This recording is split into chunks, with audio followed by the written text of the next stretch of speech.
राधे राधे आप सभी को। तो आज हम सुनेंगे योगिनी एकादशी की व्रत कथा।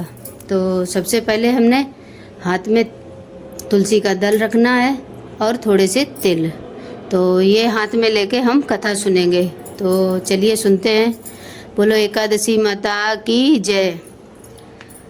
भगवान कृष्ण बोले, हे युधिष्ठिर, आषाढ़ मास के कृष्ण पक्ष की एकादशी का नाम योगिनी है। इसके महत्व की एक पौराणिक कथा कहता हूँ।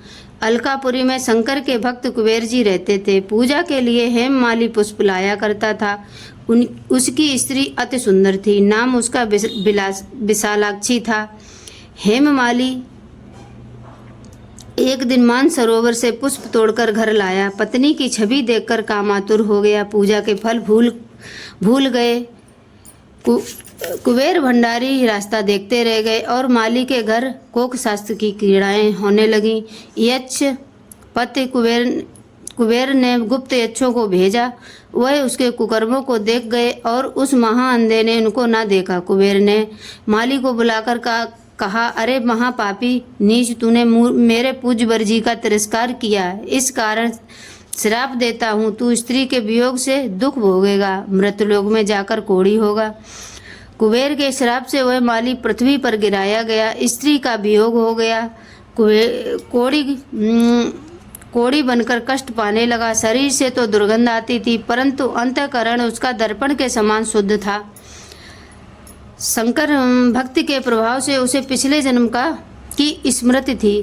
प्रायश्चित करने के लिए वह हरिद्वार आया। गंगा जी स्नान किया, परंतु मधुमक्खियों ने पीछा ना छोड़ा, भिन्न भिन्न करती ही रहीं।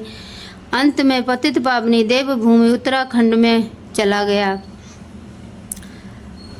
उत्तराखंड प्रयागराज होता हुआ जमुनोत्री के तट पर पहुंचा, जहां चिरजीवा महामुनि मार्कंडेय का आश्रम था। उनके दर्शन से मक्खियां अंतर्ध्यान हो गई। हेममाली उनके चरणों में गिर पड़ा। अपने अपराध की कथा सुनाकर मुक्ति का उपाय पूछा।